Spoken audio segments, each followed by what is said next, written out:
बच चुकी है रणभेरी। सभी प्रत्याशियों ने पेश कर दी है अपनी अपनी दावेदारी। ये तो वक्त ही बताएगा कौन किस पे पड़ेगा भारी। इस वक्त हमारी मौजूदगी गनहरपुर पंचायत में है। यह बीरपुर प्रखंड अंतर्गत जिला बेगूसराय में पड़ता है और मैं आपको बता दूं कि सबसे पिछड़ा पंचायत के रूप में इस पंचायत को चिन्हित किया जाता है। महादलित मोहल्ला इसमें सबसे अधिक है और जो सीट है मुखिया जी का वह भी दलित सीट है, एससी सीट है, अनुसूचित जाति में अंतर्गत आती है। मैं आपको बता दूं कि लगातार हम लोग इस पंचायत में कवर कर रहे थे और यहाँ से मुखिया प्रत्याशी के तौर पे एक मजबूत उम्मीदवार अशोक पासवान जी आज हमारे साथ होंगे और इनसे हम जानने का प्रयास करेंगे कि पंचायत में क्या क्या समस्या है और उनकी तैयारी कैसी है और जिस सड़क पे हम लोग हैं उसकी जो हालात जर्जर है यह कब ठीक होगा, क्या यह सड़क इनके मुद्दे में शामिल है या नहीं है। आइए हम इनसे मुलाकात करते हैं। सबसे पहले अशोक सर, आपका बुलंद बिहार में बहुत बहुत स्वागत है।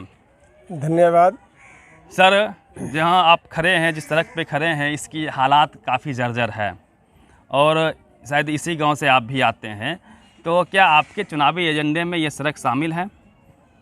हाँ, सड़क ये शामिल है। मैं और भी क्या क्या, चूँकि आप लगातार क्षेत्र में भ्रमण कर रहे होंगे, तो ऐसे कौन कौन से मुद्दे हैं, ऐसे कौन कौन से एजेंडे हैं जिसको आपने चिन्हित किया होगा और उसको आप सबसे पहले करने का प्रयास करेंगे? आज तक जो हम लोग जो झेले हैं वो हमारा जनता नहीं झेले, और जैसे इंदिरा आवास हो गया या शौचालय हो गया और कई मुद्दे हैं वो हम निःशुल्क, उसमें एक पैसा का कहीं जो दे लेने की बात होता था, जो आज तक जो होता आया है हमारे रीजन में नहीं होगा। मैं आपको बता दूं कि बेगूसराय में भगवानपुर में हाल ही में चुनाव संपन्न हुआ है और पूरे बिहार में जहां भी चुनाव हुआ है सबसे केंद्रीय बिंदु में इंदिरा आवास रहा, उसमें घुसखोरी रही और इसी मुद्दे पे बीरपुर प्रखंड में भी चुनाव लड़ा जा रहा है। मीन्स भ्रष्टाचार सबसे बड़ा मुद्दा रहा है। सर से एक ही सवाल होगा कि जिस प्रकार से जो घुसखोरी, बिना पैसे का घर नहीं मिलता है, यदि आपको मौका मिलता है तो क्या इस भ्रष्टाचार पे चोट हो पाएगा? बिना पैसे का घर मिल पाएगा लोगों को? बिना पैसे का घर मिलेगा और भ्रष्टाचार खत्म होगा, क्योंकि हम गरीब हैं, गरीबी से जानते हैं, बहुत नीचे से हम उठे हैं, मेहनत मजदूरी करके आज ये जो मकाम किए हैं, आज तक हम गलत काम नहीं किए हैं, इसीलिए हमारे जनता साथ है। सर, मैं आपके क्षेत्र में घूम रहा था, महिलाएं बजाबते कह रही थी कि मुखिया जी 30,000 रुपया लेते हैं अपने बिचौलियों के माध्यम से, तब जाके घर देते हैं। कितनी वास्तविकता है? अब वहाँ पर मैं मान लीजिए हम तो वहाँ तक पहुँचे नहीं, 2 बार चुनाव लड़ चुके हैं और ये तीसरा बार मेरा है। अब मेरा हिम्मत पूरा ये है कि अब चौथा बार का हम आशा और उम्मीद नहीं रखते हैं, क्योंकि लास्ट चरण है मेरा।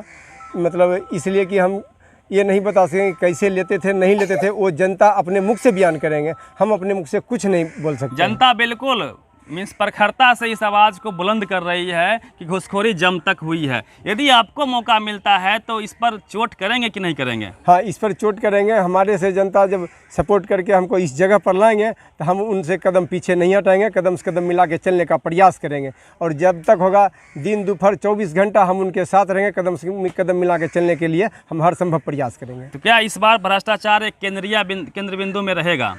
भ्रष्टाचार को हम मुक्त करेंगे, भ्रष्टाचार मुक्त आपका शासन होगा। हाँ। और चूँकि जिस सड़क पे आप हैं, एक बार पुनः मैं दोहरा दूं, और आगे महादलित मोहल्ला है, उनके पास ज़मीन नहीं है। ये सबसे बड़ा सवाल उभर के, कल मैं यहाँ पे घूम रहा था तो उभर के आया था, महिलाएं कर रही थी कि वो लोग सिफिल में बसी हुई है, ज़मीन नहीं है, भूमिहीन लोग हैं और 3 डिसमिल ज़मीन सरकार देती है, तो उस पर पहल नहीं हुआ अब तक। यदि आपको मौका मिलता है क्या इस पर पहल होगा? उनको ज़मीन मिल पाएगी? हर संभव प्रयास करेंगे उनके लिए। 75 साल सर हो गया, उनको खाने पर आफत है, ना घर है, ना सड़कें अच्छी है, ना ही कोई सरकारी सुविधा उनके तक पहुंची है। घूस मांगा जाता है घर के मुकाबले, बिना घूस का घर नहीं मिलेगा, ऐसी भी शिकायतें आती रहती है। वो तो नज़र के सामने दिखाई पड़ रहा है कि घर ढलाई नहीं हुआ है। अगर जितना रुपया गवर्नमेंट देती है उतना रुपया यदि बनाने में अगर पुरता नहीं है और उसमें से भी 20,000 रुपया घर में दे देंगे, घूस दे देंगे, तो ये ढलाई कब तक होगा? देख लिए, नज़र में सामने ही में दिखाई दे रहा कितना घर बना हुआ, कितना छूटा हुआ, अभी तक ढलाई नहीं हुआ। सबसे अधिक दलित और महादलित समाज आप ही के पंचायत में है, गनहरपुर में है कि नहीं है? फिर भी चूँकि सरकार की प्राथमिकता होती है कि सबसे पहले विकास उनके घरों तक पहुंचे, लेकिन विकास अब तक नहीं आया है। आपसे जनता क्या उम्मीद करेगी?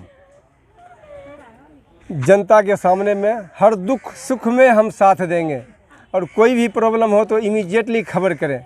हम उनमें 5 मिनट 10 मिनट के अंदर हम वहाँ उपलब्ध हो जाएंगे। उपलब्धता में देखिए शिकायत नहीं होगी? नहीं, कोई शिकायत नहीं। काम हो पाएगा? काम होगा, निःशुल्क होगा एकदम।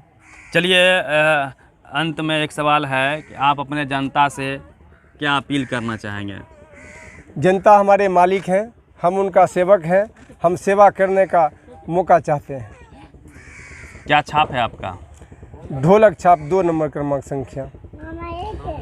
चलिए मैं आपको बता दूं कि जो जय में, पराजय में, लाभ में, हानि में, दुख में, सुख में जनता का साथ होता है, उसी को मत भी मिलने का ज़्यादा चांस होता है। और मुखिया जी जैसे ने कहा, ये चूँकि पिछली बार सेकंड पोजीशन पे थे और लगातार पिछले 5 सालों से, उससे भी पहले से ही लगातार जनता से जुड़े हुए हैं। यही इनकी ताकत भी है और इनके पीछे आप काफ़ी संख्या में भीड़ देख सकते हैं। ज़बरदस्त चुनाव प्रचार चल रहा है। चुनाव का तापमान 7 में आसमान पे है। यह तो वक्त ही बताएगा कि जनता इन पे भरोसा करती है कि नहीं करती है। फिलहाल आप बने रहिए बुलंद बिहार के साथ। मैं रवि मेहता बेगूसराय।